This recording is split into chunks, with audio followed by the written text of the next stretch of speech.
नमस्कार साथियों, मैं रवि वर्मा आप सभी का एक बार फिर से एपेक्स करियर मेकर में स्वागत करता हूं। हम लोग बीएसएससी के द्वारा आयोजित इंटर लेवल के पीटी के प्रश्न पत्र का हल देख रहे हैं। इसका उद्देश्य है कि आने वाले समय में बीएसएससी जब सेकेंड इंटर लेवल की परीक्षा आयोजित करे तो वहां पर प्रश्न कैसे पूछे जाएंगे, इस तरीके के प्रश्नों को कैसे हल किया जा सकेगा, उसके लिए हमें यहाँ से एक क्लू मिल सके।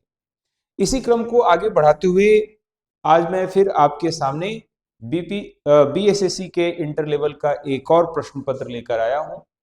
आपको याद होना चाहिए या पता होना चाहिए कि बीएसएससी ने जब प्रथम इंटर स्तरीय परीक्षा ली थी तब उसमें 7 सेट पीटी के थे और 1 सेट मेंस का था। तो हम लोगों ने अब तक 4 सेट देख लिया है। संभवतः ये 5वां या 6ठा इसी क्रम में होगा। चलिए देखते हैं पहले प्रश्न पर। पहला प्रश्न है, किस राज्य में मिंधौला नदी बहती है? देखिए, इस प्रश्न का उत्तर बता देना तो बहुत सरल है। मिंधौता नदी गुजरात की है, पश्चिम भारत की एक नदी है। हालांकि बहुत महत्वपूर्ण नहीं है, कोई 150 किलोमीटर लंबी ये नदी है। ठीक है, अब हमारे लिए हिंट्स ये है कि हमें यह पता करना है कि अगर ये सवाल पूछा जा रहा है तो सेकेंड इंटर लेवल में हमें किस तरीके की तैयारी करनी है। तो आपने रिवर सिस्टम को लेकर, ड्रेनेज सिस्टम को लेकर पढ़ा होगा 6, 7, 8 में, या फिर 11, 12 में भी, ज्योग्राफी में, इंडियन ज्योग्राफी 11th में, कि 2 प्रकार की नदियां हैं, एक हिमालयी रिवर है और दूसरे जो हैं वो पेनिनसुलर रिवर है। लेकिन आप एनसीईआरटी में भी जाएंगे तो इस तरीके की रिवर्स का नाम मिलेगा नहीं। करना क्या है कि हम लोगों को कुछ ऐसी रिवर्स जो राज्यवार महत्वपूर्ण है उन्हें भी एक बार देख लेना चाहिए। अब इसमें बहुत ज्यादा गहराई से सवाल नहीं पूछता, बस पूछ लेता है कि ये रिवर कहां पर है। जैसे उदाहरण के तौर पर बराक नदी असम में है ना। लूनी नदी लूनी नदी कहाँ है? तो लूनी नदी राजस्थान में। तो इस तरीके के जो नदियां हैं जो किसी बड़े नदी तंत्र का हिस्सा नहीं है, लेकिन फिर भी वो आपके लिए प्रश्न पूछे जा रहे हैं, तो हमें ये थोड़ा तैयारी करके जाना चाहिए। तो पहला प्रश्न जिसका उत्तर यानी मिंधौला नदी गुजरात में है, और उससे ये हिंट्स कि हमें इस तरीके की नदियों के बारे में भी जानना चाहिए। मैं उम्मीद करता हूं कि आप ये समझ पा रहे होंगे कि हमें सेकेंड इंटर लेवल या बीएसओ या सीजीएल के लिए किस तरीके की तैयारी करनी है। चलते हैं अगले प्रश्न की ओर। अगला प्रश्न है, राजभाषा कीर्ति अवार्ड 2017 किसने जीता? तो देखिए, राजभाषा कीर्ति अवार्ड दिया क्यों जाता है? हिंदी भाषा का प्रयोग कार्यालय में, हिंदी भाषा के प्रयोग को लेकर कि जो भी केंद्र सरकार या राज्य सरकार के जो अलग अलग विभाग हैं, मंत्रालय हैं, वो कितना बेहतर काम कर रहे हैं। इसीलिए हिंदी दिवस के अवसर पर ये राजभाषा कृति पुरस्कार दिया जाता है। 2017 में ये पुरस्कार जवाहरलाल नेहरू मंत्रालय को मिला था। ये कोई मंत्रालय नहीं, विभाग जैसा है। ठीक है, चलते हैं आगे बढ़ते हैं। अगला प्रश्न आग्नेय चट्टान का उदाहरण है। बहुत ही अच्छा प्रश्न है। अच्छा प्रश्न का मतलब बहुत ज्यादा गहराई नहीं है, एकदम सिंपल सा पूछ लिया, चट्टानों के प्रकार और उनके उदाहरण, है ना। तो आग्नेय चट्टान जो है वो सभी चट्टानों में सबसे पहला फॉर्म होता है, और आग्नेय चट्टान पृथ्वी के अंदर जो पिघले हुए लावा होते हैं, जो कह सकते हैं या तो ज्वालामुखी प्रस्फोटन के समय में बाहर निकलते हैं, तो उनके जमने से ये बनते हैं। ये डेंस ज्यादा होते हैं, ज्यादा घने होते हैं, है ना। ये डेंस ज्यादा होते हैं। इन इन उदाहरणों में क्वार्टजाइट जो सी नंबर विकल्प है वो आग्नेय चट्टान का उदाहरण है। लेकिन मैं चाहता हूं लगे हाथ चट्टानों के विभिन्न प्रकार और उनके उदाहरणों को भी देखा जा सके। हो सकता है कि अभी आग्नेय चट्टान पूछा हो, आने वाले समय में रूपांतरित चट्टान पूछ दे या अवसादी चट्टान पूछ दे। तो चलिए देख लेते हैं चट्टानों के प्रकार। चट्टाने जो है मूलतः 3 भागों में बांटे गए हैं। आग्नेय चट्टान जिसे अंग्रेजी में इग्नियस रॉक भी कहते हैं, अवसादी चट्टान जिसे सेडिमेंट्री रॉक भी कहते हैं। अवसादी चट्टान जैसा कि नाम से पता चल रहा है परत दर परत कितनी दफा कई वर्षों में जो एक लेयर तैयार होता है। और सबसे अंत में है कायांतरित चट्टान जिसका रूप बदलता है, मेटामॉर्फिक। आग्नेय चट्टान के उदाहरणों में ग्रेनाइट, बेसाल्ट, बिटुमिनस, ग्रेवोसाइनाइट, ग्रेनाइट, पेग्माइट और डायोराइट है। जबकि हम अवसादी चट्टानों में जाते हैं तो कॉन्ग्लोमेरेट, नमक की चट्टान, सेलखरी, बलुआ पत्थर, चूना पत्थर, स्लेट और लिग्नाइट है। कायांतरित चट्टान जो है वो सर्पेंटाइन, नीस, साइनाइट, नीस, एंथ्रोसाइट, कोयला, क्वार्टजाइट, सिस्ट, स्लेट, फाइनलाइट और संगमरमर, ग्रेफाइट है। इन्हें याद किया जा सके इसके लेकर यहाँ पर एक ट्रिक भी दिया हुआ है ना, तो ये ध्यान में रखना है। चलते हैं अगले प्रश्न की ओर। अगला प्रश्न है किसे लाल ग्रह कहा जाता है? तो याद रहे अब तक जो हम लोगों ने 4 सेट या 5 सेट देखा है उसमें शुक्र ग्रह पर 2 बार प्रश्न पूछ लिया, एक बार भोर का तारा और एक सायंकालीन तारा। तो लाल ग्रह जो है वो मंगल ग्रह का उपनाम है। तो यहां से एक इंस्पिरेशन मिल सकता है, हिंट्स मिल सकता है कि क्यों ना हम लोग बाकी जितने भी ग्रह हैं उनसे जुड़े हुए कुछ उपनाम या जो फैक्ट्स हैं उसे भी थोड़ा देख कर जाएं। और इसी क्रम में हमारे सामने ये एक स्लाइड है जिसमें मैंने कोशिश की है कि तमाम जितने भी ग्रह हैं उनके नामों को देख लिया जाए। बुध को सबसे छोटा ग्रह, सूर्य का सबसे नजदीकी ग्रह माना जाता है, ठीक है, तो इसे महान दूत भी कहते हैं। दूसरा है शुक्र ग्रह, ये पृथ्वी का जुड़वा ग्रह, पहला इंफॉर्मेशन। सुबह का तारा, शाम का तारा और सौंदर्य की देवी के नाम पर इसका नाम पड़ा है। तो 3-4 पॉइंट शुक्र ग्रह से है। पृथ्वी को जीवन का ग्रह या पानी की उपलब्धता की वजह से इसे नीला ग्रह भी कहते हैं। मंगल को लाल ग्रह, फेरस ऑक्साइड यहाँ पर ज्यादा रहता है, जंग जिसे आप कहते हैं, जिसकी वजह से ये लाल दिखता है और युद्ध के देवता के नाम पर मंगल ग्रह पड़ा है। बृहस्पति को सौरमंडल का सबसे बड़ा ग्रह और ग्रहों का राजा कहा जाता है, ठीक है। शनि को अपनी शानदार वलय, रिंग्स, आप जब ग्रहों को देखेंगे तो शनि ग्रह के चारों तरफ एक रिंग्स नजर आता है, तो वलयों के लिए प्रसिद्ध वलय वाला ग्रह कहा जाता है, rings planet, ringed planet. Uranus या अरुण को बर्फीला दानव, वरुण को भी बर्फीला दानव कहा जाता है। यहां पर आपको एक और बात जाननी पड़ेगी, प्लूटो, यानी कि जो पहले ग्रह की संख्या 9 बताई जाती थी, अब ये जो संख्या है 8। तो प्लूटो भी कभी ग्रह था, लेकिन 2006 में या 5 में, 2005-6 में, थोड़ा सा ये स्पष्टता देख लेना चाहिए, 2005-6 में इसे ग्रह की कैटेगरी से बाहर निकाल दिया गया। ये भी एक सवाल पूछा जा चुका है, तो 2005 या 6 है, थोड़ा देख लेना चाहिए, ठीक है। मैं उम्मीद करता हूं कि ये बात आप लोग समझ पाए होंगे कि यहाँ से हमें क्या हिंट्स मिला और किस तरीके की तैयारी करके जानी चाहिए। अगले प्रश्न की ओर बढ़ते हैं। अगला है प्रधानमंत्री की नियुक्ति का प्रावधान संविधान के किस अनुच्छेद के अंतर्गत किया गया है? तो मेरे प्यारे दोस्तों, कुछ ऐसे पद हैं जिसके बारे में हमें जानना ही चाहिए। प्रधानमंत्री से संबंधित पद अनुच्छेद 75 है। प्रधानमंत्री से संबंधित पद जो है वो अनुच्छेद 75 है, 75, ये तो उत्तर हो गया। लेकिन हमें यहां से हिंट्स ये मिला कि करना क्या है कि कुछ ऐसे पद हैं जो केंद्र स्तर पर काम करते हैं, है ना, केंद्र स्तर पर, जैसे कि आप कितनी दफा राष्ट्रपति या उपराष्ट्रपति,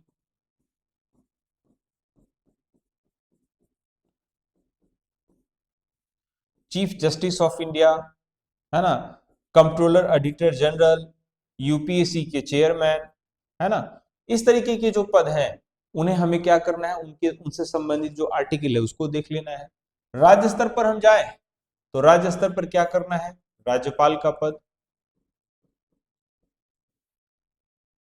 सीएम का पद, बहुत सारे राज्यों में अब डिप्टी सीएम भी है, राजनीतिक आप कह सकते हो गठजोड़ का समय है तो डिप्टी सीएम जैसे पद भी आ गए हैं।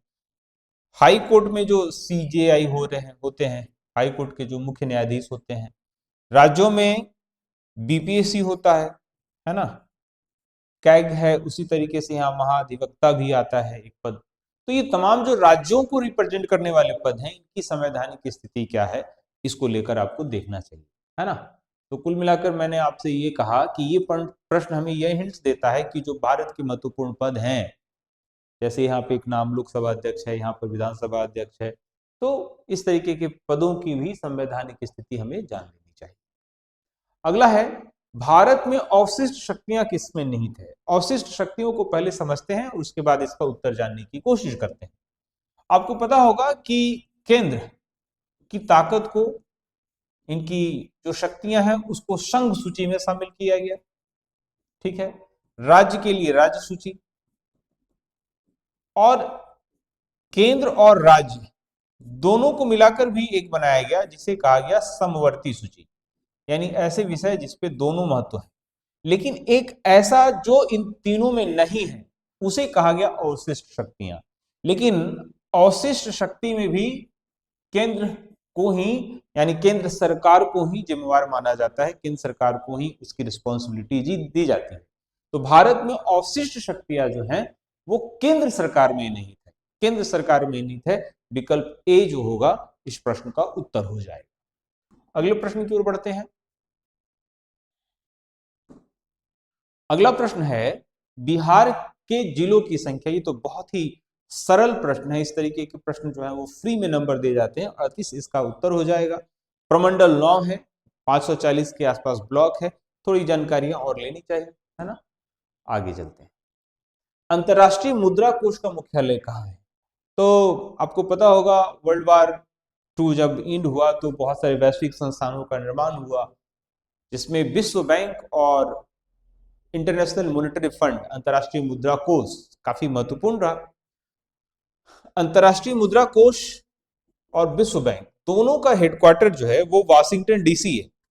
अमेरिका के वाशिंगटन डीसी में इन दोनों का हेडक्वार्टर है। आईएमएफ से ही जुड़ा हुआ एक शब्द आता है स्पेशल ड्रॉइंग राइट्स, जो जितने भी इसके सदस्य देश हैं, वर्तमान में इसके 186 सदस्य हैं, तो 186 सदस्य देश यहाँ से जो पैसे निकाल सकते हैं उसे स्पेशल ड्रॉइंग राइट्स के रूप में दिया जाता है। ठीक है, एसडीआर का फुल फॉर्म भी पूछ देता है कभी कभी। चलते हैं अगले प्रश्न की ओर। डॉलेक्स 100 बॉम्बे स्टॉक एक्सचेंज के द्वारा कब शुरू किया गया था?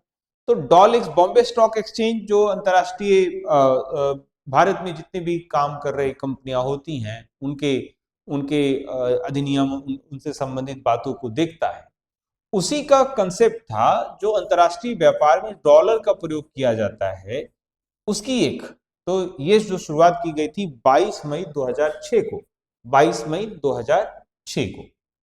चलते हैं अगले प्रश्न की ओर। वर्ष 2017 में विश्व का सर्वश्रेष्ठ एयरपोर्ट में से किसे आंका गया? ये हमारे लिए ध्यान रहे, ये 2017 की बात है, तो ये हमारे लिए थोड़ा गर्व का विषय भी हो सकता है कि भारत में कुछ ऐसे एयरपोर्ट्स हैं।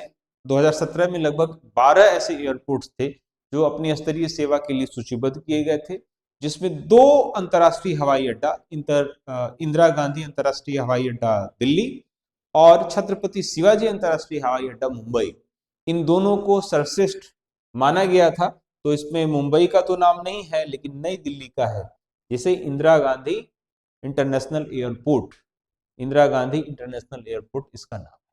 ठीक है, आगे बढ़ते हैं। कटंगा पठार में मुख्य रूप से क्या पाया जाता है? तो कटंगा पठार जो है वो कांगो, अफ्रीका, मध्य अफ्रीका का एक देश है, वहां पाया जाता है और यहाँ पर तांबा और हीरे की उपलब्धता पाई जाती है। इस यहाँ पे विकल्प हीरा दिया हुआ है, ये आंसर हो जाएगा। कटंगा पठार के बारे में मैं थोड़ा सा और आपको विस्तृत रूप से बता देता हूँ। साथ ही साथ यहाँ पर मुझे ये हिंट्स मिल रहा है कि वर्ल्ड ज्योग्राफी से वैश्विक प्रश्न पूछ रहे हैं, जिसका महत्व है। कुछ ऐसे इंपॉर्टेंट फैक्ट जो वर्ल्ड ज्योग्राफी से रहते हैं वो प्रश्न के रूप में पूछे जाते हैं हर सेट में, यानी 55 प्रश्न या 60 प्रश्न का सेट रहता है, तो 2-3 प्रश्न जो है वो वर्ल्ड ज्योग्राफी से आते हैं।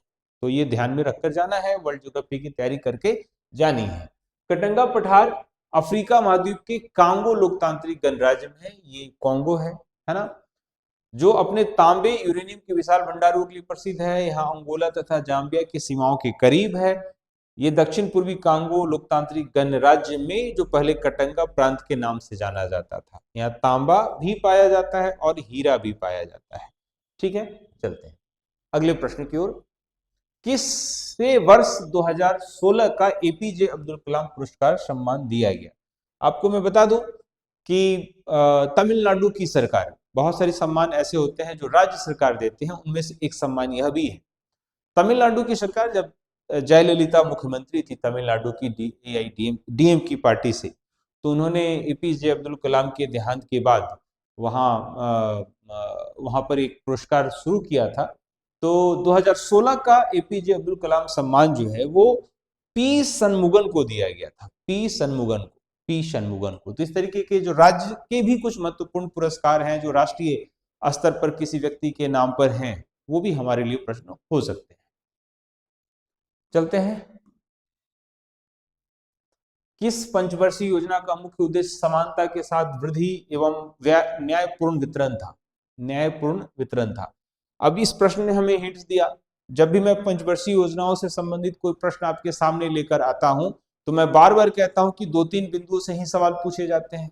सबसे पहला, पंचवर्षीय योजना और उसका टाइमलाइन, कि प्रथम पंचवर्षीय योजना कब से कब, second 5 year plan, third 5 year plan and so on.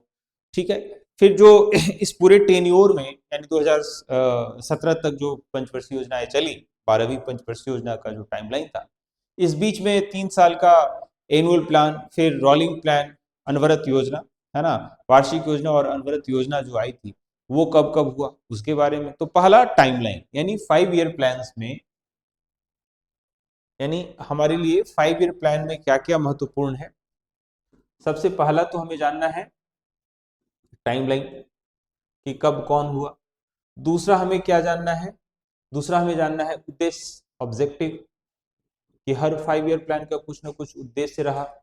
तीसरा, हर 5 ईयर प्लान का एक मॉडल है। मॉडल का मतलब होता है कि वो किसी न किसी अर्थशास्त्री के द्वारा उसे सोचा गया, उद्देश्य बनाया गया। तो ये मॉडल जो है, उद्देश्य क्या है, जैसे समानता के साथ वृद्धि एवं न्यायपूर्ण वितरण, नौवीं पंचवर्षीय योजना का उद्देश्य था। तो ये 3 चीजों पर आपको फोकस होना है। इसी 3 चीज को बताकर मैंने अगले स्लाइड में सभी पंचवर्षीय योजनाओं को एक साथ आपके सामने रखा है, देख लेते हैं। जैसे प्रथम पंचवर्षीय योजना का टाइमलाइन क्या होगा, 1 अप्रैल 51 से 31 मार्च 56, 51 से 56। दूसरा क्या हो गया, हैरेट डोमर मॉडल है। उद्देश्य क्या था, कृषि विकास था। इसी तरीके से दूसरी पंचवर्षीय योजना 56 से 61 पीसी महालनोबिस मॉडल, उद्देश्य और औद्योगिक विकास था। तीसरी योजना 61 से 66 असफल रहा, उद्देश्य अर्थव्यवस्था को आत्मनिर्भर एवं कृषि एवं उद्योग दोनों को लेकर आगे बढ़ना था। असफल होने के पीछे कारण क्या था, इस दौरान यानी तीसरी पंचवर्षीय योजना का जो समय था, उस समय 1962 में हमने चाइना से, 1965 में पाकिस्तान से, और साथ ही साथ इन वर्षों में सूखा की समस्या भी हमने देखी थी, है ना। तो उसके साथ क्या हो गया, 66 से 69 गैप हो गया, 66 से 67, 67 से 68, 68 से 69। उसके बाद से डी आर गाडगिल मॉडल आया, स्थिरता के साथ आत्मनिर्भरता पल भर। फिर 74 से 79। अच्छा, ये 5वीं पंचवर्षीय योजना का टाइमलाइन थोड़ा ज्यादा है, तो अब पंचवर्षीय योजना की कुछ ना कुछ विशेष बात रही। 79 टू 80 यहाँ पर गैप है। फिर 80 से 85, 85 से 90, फिर 91 और 92 गैप है। 92 से 97 में, और फिर 97 से 2, 2 से 7, 7 से 12, 12 से 17, और ये अंतिम रहा। इसके बाद 5 ईयर प्लान नहीं आया। उसके बाद आया नीति आयोग। नीति आयोग हिंदी में लिखते हैं, अंग्रेजी में भी लिखते हैं, NITI, तो national institute for transforming India उसका फुल फॉर्म होता है। ये सभी प्लानिंग कमीशन यानी कि योजना आयोग के द्वारा शुरू किया गया था, जिसकी स्थापना 15 मार्च 1950 को किया गया था, जहां पे नीति आयोग के अध्यक्ष के रूप में भारत के प्रधानमंत्री काम कर रहे हैं। तो उसी तरीके से योजना आयोग के भी अध्यक्ष भारत के प्रधानमंत्री हुआ करते थे, है ना। तो ये संबंधित कुछ जो विशेष बात है वो हम लोग को जान लेना चाहिए। चलते हैं अगले प्रश्न की ओर। अगला प्रश्न है, गदर पार्टी की स्थापना कब हुई? तो आपको मैं सूचित कर दूं कि भारत की स्वतंत्रता की जो लड़ाई थी वो भारत की भूमि पर तो हो ही रही थी, भारत के बाहर भारत की स्वतंत्रता की लड़ाई की बात की जा रही थी। और उस प्रयासों में से एक प्रयास जो था वो गदर पार्टी की स्थापना से भी था। गदर पार्टी की स्थापना सैन फ्रांसिस्को में हुई थी, 1913 ईस्वी में हुई थी, लाला हरदयाल के द्वारा किया गया था, लाला हरदयाल। ठीक है, चलिए, तो पूछ सकता है कहां पर, किसके द्वारा और कब, गदर पार्टी। चलते हैं अगले प्रश्न की ओर। अगला प्रश्न है, हवर बांध किस नदी पर स्थित है? तो ये अमेरिका में है और कोलोराडो नदी के ऊपर स्थित है। वर्ल्ड ज्योग्राफी से 15 प्रश्नों में ये दूसरा प्रश्न आया था। ठीक है, कोलोराडो, अमेरिका। हवर बांध से संबंधित एक बात और मैं बता दूं कि ये दुनिया की सबसे बड़ी बांधों में से एक है। अगला, राष्ट्रीय एकता परिषद का गठन कब किया गया था?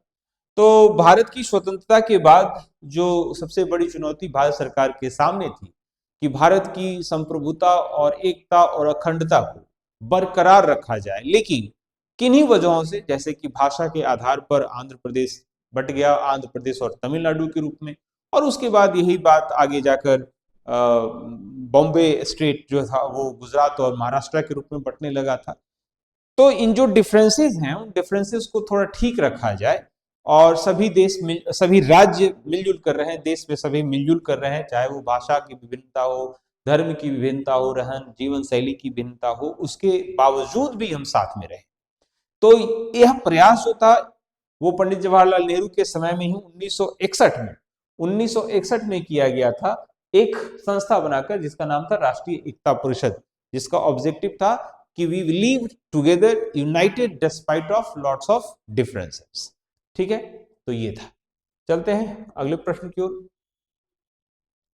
भारत में प्रथम पेमेंट गेटवे रुपए की शुरुआत कब की गई? तो रुपए आज आप लोग के पास ये बहुत ही प्रसिद्ध शब्द माना जा सकता है, रुपए, जिसको हम ऐसे भी लिखते हैं, और इसी से क्रेडिट कार्ड या डेबिट कार्ड आप कह सकते हैं, एक पेमेंट इंटरफेस है जो आप ऑनलाइन ट्रांजेक्शन्स करते हैं, है ना। जितने बैंक्स होते हैं रुपए का इस्तेमाल करते हैं। रुपए जैसा ही एक और है, वो है वीजा, लेकिन ये भारत का नहीं है। रुपए क्या है? ये भारत का है, ये मेड इन इंडिया कहा जा सकता है। इसकी शुरुआत जो थी वो जून 2015 में हुई थी। ठीक है, चलते हैं अगले प्रश्न की ओर।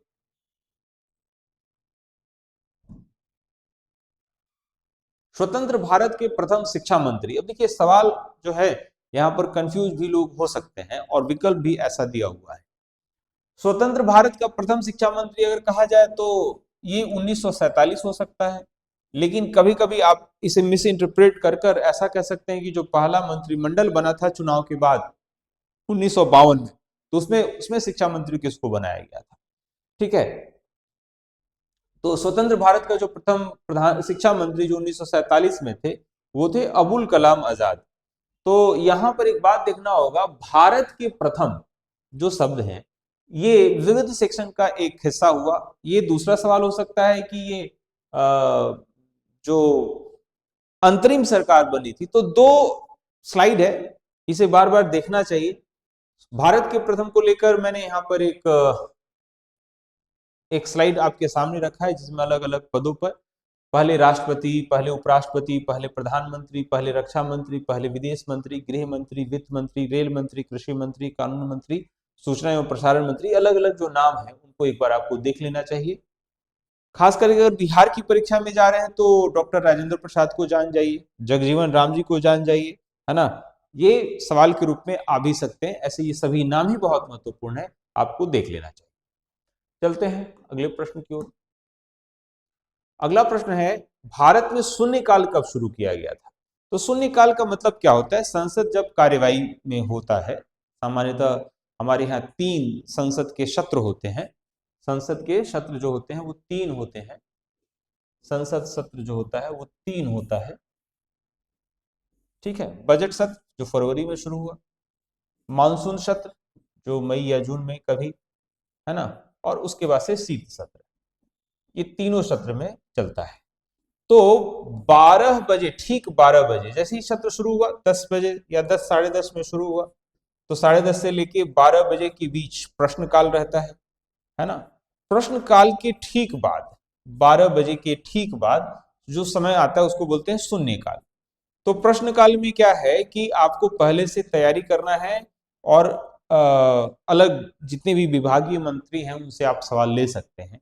लेकिन कोई नेशनल इंपॉर्टेंस की बात हो और आप इंस्टेंट चाहते हैं बात करना, ज्यादा बेहतर उत्तर चाहते हैं, तुरंत चाहते हैं, तो आप उसको शून्यकाल में उस प्रश्न को ला सकते हैं। 1962 में यह प्रक्रिया शुरू की गई।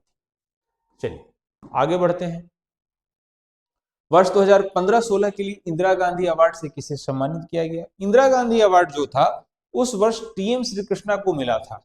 इंदिरा गांधी के देहांत के बाद एक संगठन ही बना था इंदिरा गांधी के नाम पर, है ना, जो अलग अलग क्षेत्र में काम करने वाले लोगों को सम्मान किया जाता था। टीएम श्री कृष्णा जो है, जिनका संबंध संगीत से है, ये गीत गाते हैं, संगीत से है, ये गायक हैं, तो इन्हें ये सम्मान मिला था। चलते हैं अगले प्रश्न की ओर। पल्ली वैसल हाइड्रो इलेक्ट्रिक प्रोजेक्ट कहां पर स्थित है? तो पल्ली वैसल हाइड्रो इलेक्ट्रिक प्रोजेक्ट जो है वो केरल में स्थित है ना। 2017 के आसपास ही काफी समाचार में था। भारत में स्वर्ण रेखा क्रांति, क्रांति से लगातार सवाल पूछा है, कभी सिल्वर, कभी गोल्ड, कभी व्हाइट रिवॉल्यूशन, कभी हरित क्रांति, लगातार क्वेश्चन पूछ रहा है। स्वर्ण रेखा क्रांति जो है वो जूट से संबंधित है, जूट से संबंधित है। अगला प्रश्न, प्रथम भोजपुरी उपन्यास, बिहार में आप हैं और बिहार की परीक्षा देने जा रहे हैं, तो बिहार की जो प्रमुख भाषाएं हैं उनमें भोजपुरी तो है ही, लेकिन ये अभी भी 22वीं अनुसूची में शामिल नहीं है। ये बात ध्यान में रखिए, 8वीं अनुसूची में शामिल नहीं है, जो भाषा 22 भाषाओं को देखता है, तो ये नहीं है। लेकिन इसके बावजूद भोजपुरी बहुत ज्यादा लोग बोलते हैं, ये बात भी ध्यान रखिएगा। 8वीं अनुसूची में इसे शामिल किया जाए, इसकी लगातार मांग हो रही है। तो बिहार की जो कुछ और प्रसिद्ध भाषा है, जैसे मगधी है, पाली है, या अंगिका है, मैथिली है, हिंदी तो है ही, हिंदी तो यहाँ बोली ही जाती है। यहाँ की दूसरी राजकीय भाषा उर्दू है ना, ठीक है, और भोजपुरी। तो इस क्षेत्र में जो कुछ लोग नया काम किए हैं, लिखे हैं, अगर यहाँ से किसी ने किसी भाषा में लिखा, साहित्य अकादमी मिल गया, तो आपके लिए महत्वपूर्ण सवाल हो सकता है। बहरहाल इस प्रश्न के लिहाज से रामनाथ पांडे जो हैं, रामनाथ पांडे प्रथम भोजपुरी उपन्यास बिंदिया माना जाता है, रामनाथ पांडे, और इस उपन्यास का जो प्रकाशन है छपरा से हुआ था। ठीक है, आगे बढ़ते हैं। कोरिंगा मैंग्रोव स्थल कहाँ स्थित है? कोरिंगा मैंग्रोव स्थल जो है वो आंध्र प्रदेश से है। तो मैंग्रोव जो दलदली एरिया होते हैं उसे कहते हैं। एक तो दलदली एरिया आपको सुंदरबन डेल्टा है ना, जो सुंदरी प्रदेश है, बंगाल में ब्रह्मपुत्र और गंगा नदी के मिलने से बनता है। और दूसरा जो है वो आंध्र प्रदेश में कोरिंगा मैंग्रोव स्थल है। तो इस प्रश्न का उत्तर बी हो जाएगा। अगले प्रश्न की ओर बढ़ते हैं। प्रधानमंत्री आदर्श ग्राम योजना कब शुरू किया गया? 2009-10 में ये शुरू किया गया था, प्रधानमंत्री आदर्श ग्राम योजना, है ना। प्रधानमंत्री आदर्श ग्राम योजना भारत के 5 राज्यों में शुरू किया गया था, और उस 5 राज्यों में बिहार भी शामिल था, इसलिए बिहार की कोई परीक्षा हुई तो यहाँ से पूछ लिया गया। नॉर्थ ईस्ट में असम भी था, गुजरात भी था, ऐसे 5 राज्य जो अलग अलग जगहों के थे, है ना। चलते हैं अगले प्रश्न की ओर आगे बढ़ते हैं। लोकतंत्र एवं विकास के लिए पंचायती राज संस्थाओं के पुनर्जीवन पर एल.एम. सिंघवी समिति को कब नियुक्त किया गया था? तो आपको मैं बताऊं, उद्देश्य तो दे ही दिया, एल.एम. प्रश्न में ही दिया कि लोकतंत्र एवं विकास के लिए पंचायती राज संस्थाओं को फिर से ठीक रखना। एल.एम. सिंघवी समिति, पंचायती राज पर खूब प्रश्न पूछा गया। बिहार पंचायती राज अधिनियम 2006 से खूब सवाल पूछता है। पंचायती राज से संबंधित जो भी आयोग बना है, प्रावधान है, ये राजीव गांधी के समय में 1986 में ये कमेटी बनाई गई थी, और इन्हीं की आगे जाकर 73वें संविधान संशोधन और 74वें संविधान संशोधन की जो नींव है इन्हीं समितियों की वजह से बन पाई थी। चलते हैं अगले प्रश्न की ओर। भारतीय संविधान के किस अनुच्छेद में चुनाव आयोग? मेरे लिए तो 2026 में जो बिहार में जितनी भी परीक्षाएं होने जा रही हैं उसके लिए गेस जैसा है। ऐसा मैं क्यों कह रहा हूं? क्योंकि बिहार 2025 में चुनाव से होकर गुजरा है, तो बिहार में जो चुनाव परिणाम जो हुए, बिहार की चुनाव प्रक्रिया में जो ऑफिशियल्स रह गए, बिहार में जो राज्यवार जो चुनाव के फेजेस थे, पार्टी जो अलग अलग सीट्स को यहाँ पर मिला, और चुनाव परिणाम के बाद जो अलग अलग लोग पद पर पहुंचे, ये सभी जो है प्रश्न के रूप में आ सकते हैं। तो इसके लिए आपको थोड़ी विशेष तैयारी, विशेष कवरेज करके जाना चाहिए। अनुच्छेद 324(1) भारतीय संविधान के अनुच्छेद में चुनाव आयोग से संबंधित बात कही गई है। ठीक है, आगे बढ़ते हैं। नूबियन मरुस्थल कहाँ है? विश्व के भूगोल से ये तीसरा प्रश्न मेरे सामने है। ठीक है, नूबियन मरुस्थल जो है वो सूडान, जो बाद में ये डिवीजन होके साउथ सूडान में बना, तो सूडान में ये नूबियन मरुस्थल है जो गर्म मरुस्थल है। आगे बढ़ते हैं। The ministry of utmost happiness किसके द्वारा लिखी गई है? मैंने आपको एक बार बताया था संभवतः सीजीएल के प्रश्न को बताते समय कि वैसे सभी प्रश्न, वैसे सभी लेखक जो अंतर्राष्ट्रीय स्तर पर बुकर या कुछ इस तरीके के सम्मान को प्राप्त कर चुके हैं, वो उनके द्वारा लिखी गई मुख्य कृति जिसके लिए उन्हें बुकर मिला, या वैसे सवाल भी जो, वैसे पुस्तक भी जो उनके द्वारा लिखी गई लेकिन कोई बहुत ज्यादा पुरस्कार या सम्मान नहीं मिला, लेकिन फिर भी वो आपके लिए प्रश्न रूप में आ सकते हैं। The ministry of utmost happiness जो है वो अरुंधति राय के द्वारा लिखा गया, अरुंधति राय के द्वारा। ठीक है, आगे बढ़ते हैं। भारतीय स्वतंत्रता संघर्ष के समय कांग्रेस का शैशव काल, यानी शैशव का मतलब होता है जो बचपन का, तो कांग्रेस जो है वो 1885 में स्थापित होती है। 1885 से लेकर ये 1905 का जो समय है वो शैशव काल कहा गया। क्यों? क्योंकि इस समय कांग्रेस के जो काम करने के तरीके थे, इसे हम फेज 1 भी मान सकते हैं, वो बहुत ही साधारण तरीके से लोगों का विरोध कर रहा, अंग्रेजों का विरोध कर रहा है, या फिर अपनी मांगों को लेकर अंग्रेजों के पास पत्र लिख रहा है, निवेदन कर रहा है। 1905 में बंगाल का विभाजन होता है और फिर 1907 में सूरत विभाजन होता है, मुस्लिम लीग बनती है।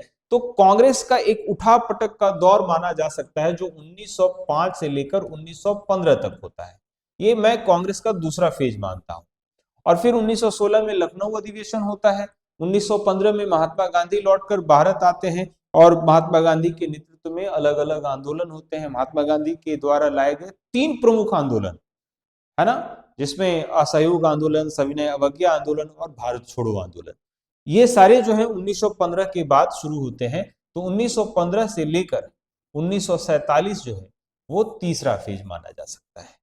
ठीक है, तो प्रश्न जो पूछा उसके हिसाब से विकल्प संख्या 1 आपका उत्तर हो जाएगा।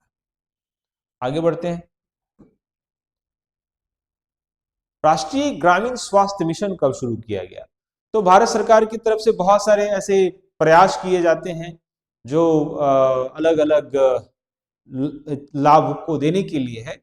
राष्ट्रीय ग्रामीण स्वास्थ्य मिशन जून 2012 में शुरू किया गया था, जून 2012 में।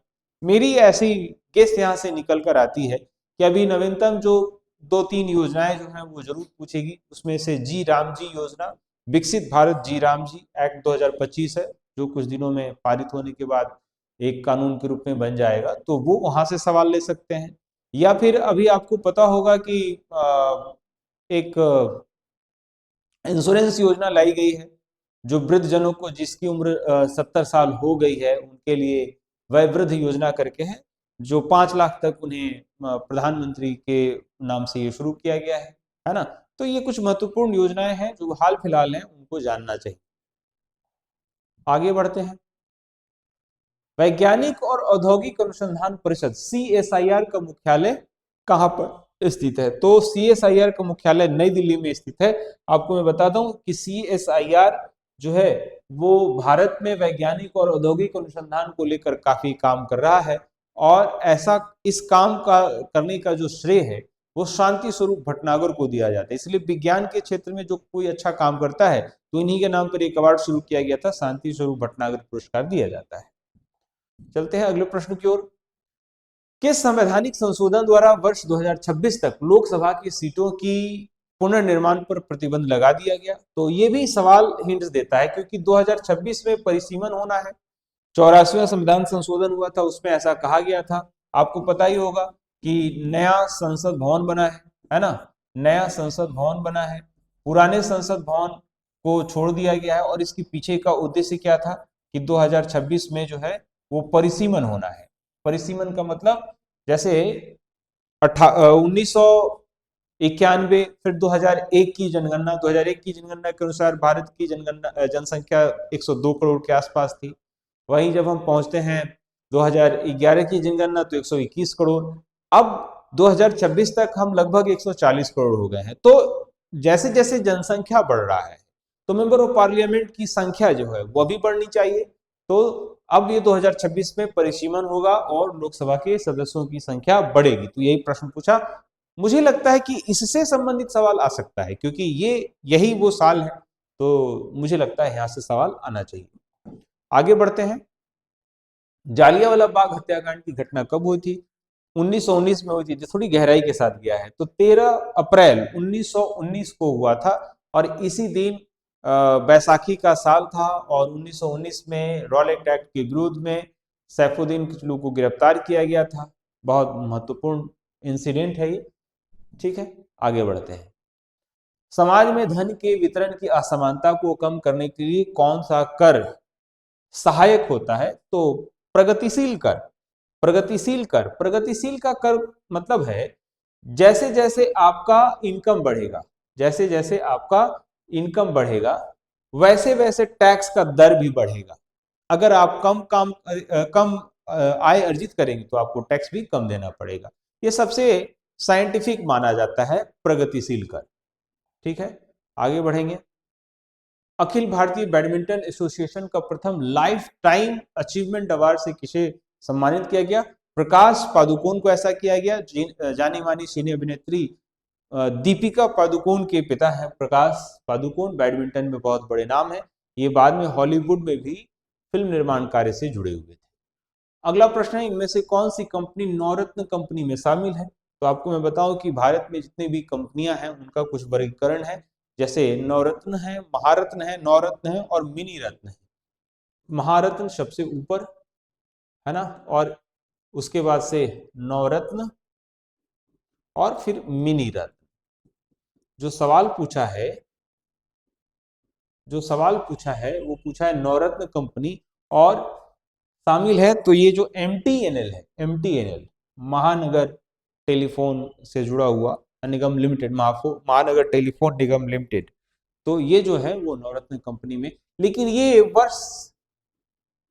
वर्षवार बदलता रहता है, ये बात ध्यान में रखना चाहिए। तो लेटेस्ट जो डाटा है उसे हम लोग को याद करना है, समझना है। अगला प्रश्न है, हिंदी उपन्यास राग दरबारी श्रीलाल शुक्ल के द्वारा लिखा गया है। राग दरबारी मूलतः कैसे जो लोग चाटुकारिता करते हैं और आगे बढ़ते हैं, राजनीति में कैसे होती है, उससे संबंधित है। श्रीलाल शुक्ल की ये उपन्यास है, बहुत ही प्रसिद्ध उपन्यास है। अगला है, साइमन कमीशन की रिपोर्ट कब प्रकाशित की गई थी? सवाल ध्यान दीजिएगा, कब आया था ये नहीं पूछा, कब बना था ये भी नहीं पूछा, बल्कि पूछा कब प्रकाशित की गई। तो 2 वॉल्यूम में प्रकाशित की गई थी। 1930 में इसका प्रकाशन हुआ था, 1927 में ये फॉर्म हुआ था, 1928 में ये भारत में आया था, और आने पर यहाँ पे काफी विरोध हुआ था, और इसी विरोध के स्वरूप लाला लाजपत राय का देहांत हुआ था, है ना। चलिए, तो साइमन कमीशन जो है ना वो काफी इंपॉर्टेंट है। 1930 इसका उत्तर हो जाएगा, डी नंबर विकल्प। अगले प्रश्न की ओर आगे बढ़ते हैं। अगला प्रश्न है, बिहार में चौकीदारी कर न देने का अभियान कब शुरू किया गया था? 1930 में ही। अलग अलग जगहों पर स्वतंत्रता संग्राम का प्रभाव पड़ रहा था। बिहार में 1930 के आसपास लोगों ने बहिष्कार के स्वरूप में चौकीदारी कर देना बंद किया था, वो था 1930। आगे बढ़ते हैं। भारत में कौन सा राज्य चांदी का सर्वाधिक उत्पादन करता है? तो प्रश्न के अनुसार बी नंबर विकल्प राजस्थान ऐसा है जो हजारों टन प्रत्येक वर्ष चांदी का उत्पादन कर रहा है। अगला प्रश्न, बिहार में भारत छोड़ो आंदोलन के दौरान सचिवालय गोलीबारी की घटना कब हुई? काफी प्रसिद्ध है, जानना भी चाहिए। ये 11 अगस्त 1942 को हुआ था। 11 अगस्त 1942 को हुआ था। 11 अगस्त 1942 को।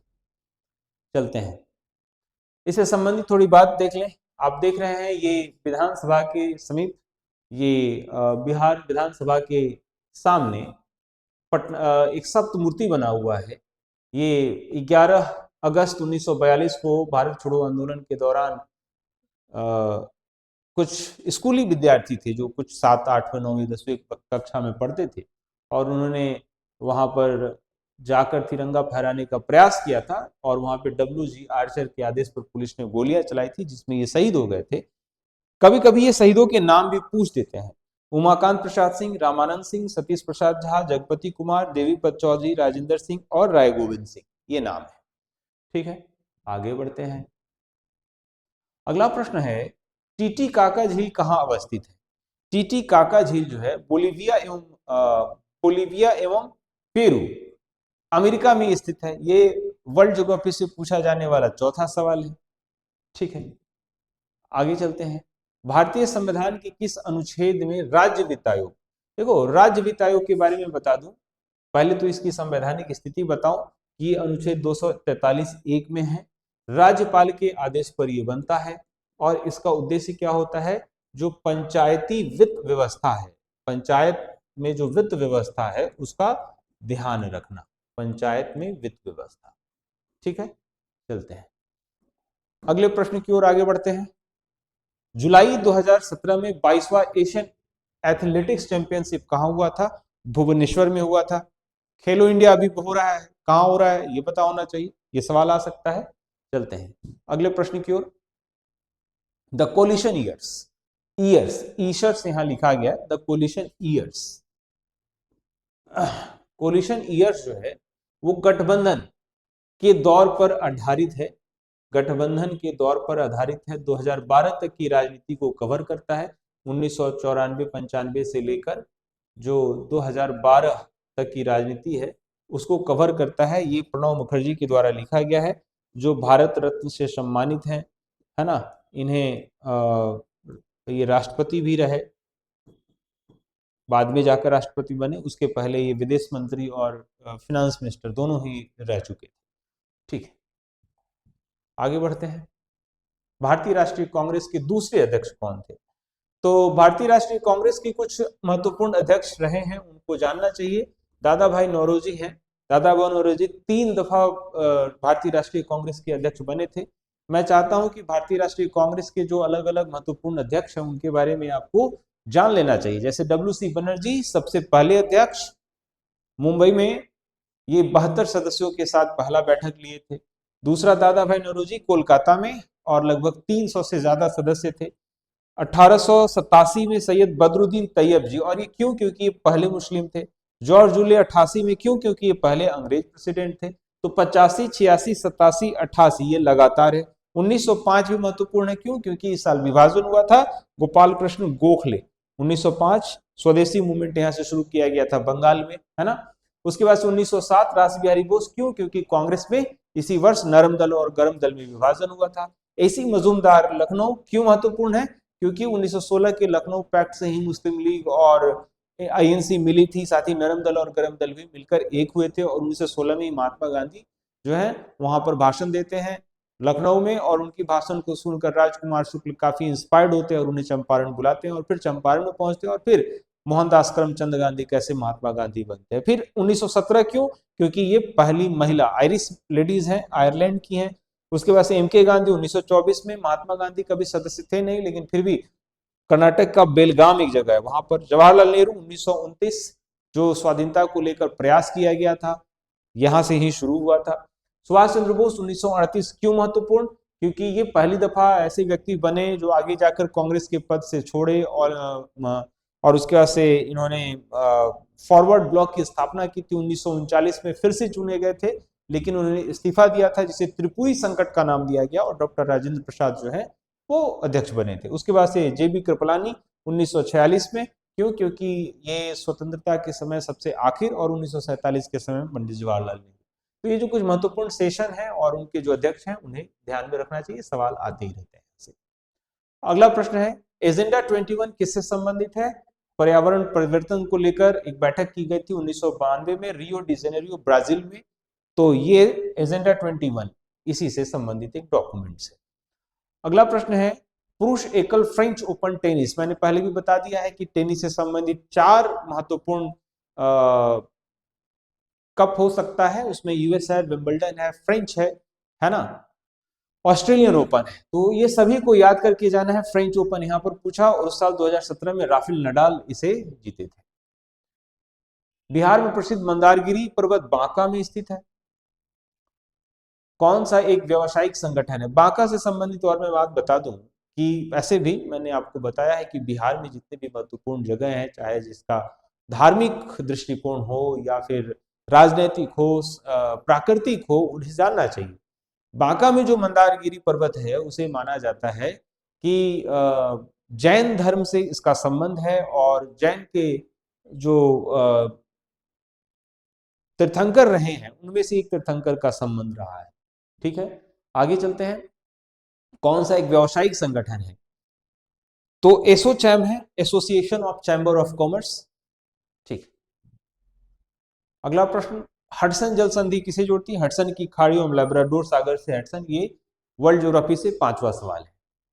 अगला चलते हैं, अगला प्रश्न है, भारत में कौन सा राज्य वर्ष 2015-16 में आम के उत्पादन में? उत्तर प्रदेश। उत्तर प्रदेश आम के उत्पादन में आगे रहता रहा है, 15-16 में भी था। सूरीनाम की राजधानी पारामारिबो। एक बात मैं बता दूं कि सूरीनाम महत्वपूर्ण इसलिए भी है क्योंकि यहाँ पर हिंदी भाषा बोली जाती है, भोजपुरी भी बोली जाती है, मॉरिशस में भी भोजपुरी बोली जाती है। बिहारियों के द्वारा ये बसाया हुआ शहर है, गिरमिटिया मजदूर हैं जो वहां पर जाकर बसे हुए थे, तो इसलिए ये इंपॉर्टेंट भी है। हालांकि इस तरीके के रैंडम सवाल पूछता रहता है, विविध सेक्शन में जाकर इसे पढ़ना चाहिए, तैयार करना चाहिए।